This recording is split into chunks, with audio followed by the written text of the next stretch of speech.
नमस्कार दोस्तों। भारतीय जनता पार्टी की सरकार ने अब एक और घर पर बुलडोजर चलाकर उसे गिरा दिया है। लेकिन इस बार ये बुलडोजर किसी माफिया के, किसी डॉन के, किसी नेता के, किसी सीरियल किलर के घर पर नहीं चला है, बल्कि एक आरोपी बच्चे के घर पर चला है। दोस्तों, भारतीय जनता पार्टी की सरकार से लोग सवाल पूछने लगे हैं कि क्या वो मुसलमानों से नफरत में इस कदर चूर हो चुकी हैं कि बच्चों को भी नहीं बख्शा जा रहा है। अब बच्चों के विवाद में भी बुलडोजर का इस्तेमाल किया जाएगा। देखिए किस तरीके से 14 साल के अयान के घर को बुलडोजर से गिराया जा रहा है। असल में दोस्तों, ये पूरा मामला राजस्थान के उदयपुर का है। यहाँ एक ही क्लास के दो बच्चों के बीच में झगड़ा हो गया था। दोनों के बीच कई दिन से विवाद चल रहा था। एक दिन आरोपी अयान चाकू लेकर स्कूल पहुंच गया और उसने दूसरे बच्चे पर चाकू से हमला कर दिया, जिससे वो बुरी तरीके से घायल हो गया। दोनों ही बच्चे अलग अलग समुदाय से थे। आरोपी बच्चा अयान मुसलमान था, जबकि जिस पर हमला किया गया वो हिंदू था। इसलिए मामले ने सांप्रदायिक रूप ले लिया। दोस्तों, घायल छात्र को वक्त पर हॉस्पिटल पहुंचाने वाला उसी स्कूल का एक दूसरा छात्र उस्मान था, लेकिन आपसी लड़ाई को सांप्रदायिक रंग देकर माहौल खराब कर दिया गया। देखते ही देखते इलाके में हिंसा भड़क गई।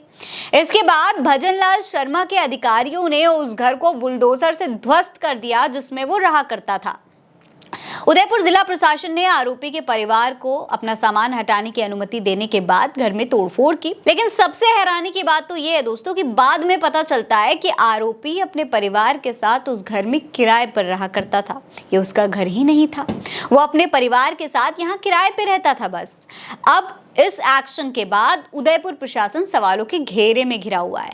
लोगों का कहना है कि आरोपी पर कार्रवाई होनी चाहिए थी, सख्त से सख्त कार्रवाई करनी चाहिए थी, लेकिन बेकसूर पर कार्रवाई की गई और उसका घर गिरा दिया गया।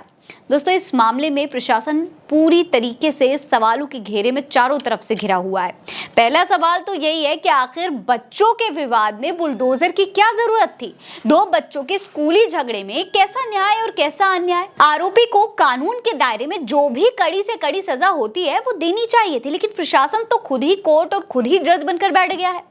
दूसरा सवाल यहाँ पर यह उठता है दोस्तों कि क्या मुसलमानों के लिए सजा के अलग प्रावधान बन गए हैं देश में?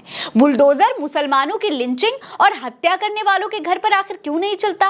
क्या बुलडोजर धर्म देखकर चलाया जा रहा है? तीसरा और सबसे बड़ा सवाल यह है दोस्तों कि क्या अधिकारी भांग के नशे में बुलडोजर चलाने गए थे वहां पर?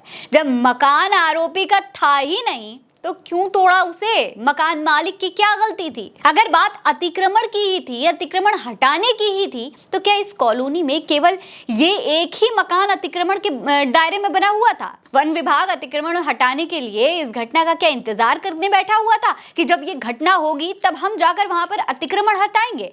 और यहाँ पर आसपास कई मकान दिखाई दे रहे हैं, उनमें से सिर्फ इसी मकान का अतिक्रमण क्यों हटाया गया? दोस्तों, इस पर कांग्रेस नेता इमरान प्रतापगढ़ी ने भी ट्वीट करके सवाल उठाए हैं। इमरान प्रतापगढ़ी लिखते हैं कि उदयपुर राजस्थान में दो बच्चों का आपस में विवाद हुआ। एक बच्चे को चाकू लगा। पुलिस मुकदमा दर्ज करके आरोपी बच्चे को जेल भेजे, लेकिन बच्चों की आपस की लड़ाई में मुस्लिम बच्चे का घर बुलडोजर से तोड़ देना कौन सा न्याय है? देश भर में सरकारी मशीनरी लगाकर बहाना तलाश कर मुसलमानों के घरों पर बुलडोजर चलाया जा रहा है। ये पूरी तरह अन्याय है। संविधान की शपथ लेने वाली सरकारें अपने नागरिकों के सरों से जबरन छत छीन रही हैं। इसे तुरंत बंद किया जाने की जरूरत है। दोस्तों, कानून का पालन सभी के लिए समान रूप से होना चाहिए, चाहे वो किसी भी धर्म, किसी भी जाति या फिर किसी भी समुदाय से हो। लेकिन बच्चों की लड़ाई में किसी एक समुदाय के बच्चे का घर बुलडोजर से तोड़ देना न केवल अन्याय है, बल्कि ये संविधान और कानून के खिलाफ भी है। दोस्तों, ये सरकार की जिम्मेदारी है कि वो अपने नागरिकों के अधिकारों की रक्षा करे, ना कि उन्हें इस तरीके से डराए। जो भी सजा हो वो दे, लेकिन इस तरीके से उन पर अत्याचार न करे।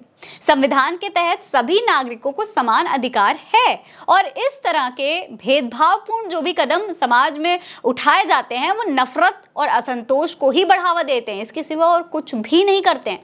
इसीलिए सरकार को अब थोड़ा सोचने समझने की जरूरत है। इस तरीके की नफरत भरी राजनीति, इस तरीके के नफरत भरे एक्शन कहीं ना कहीं सरकार को बहुत बड़ा नुकसान राजनीतिक तौर पर भी पहुंचा सकते हैं।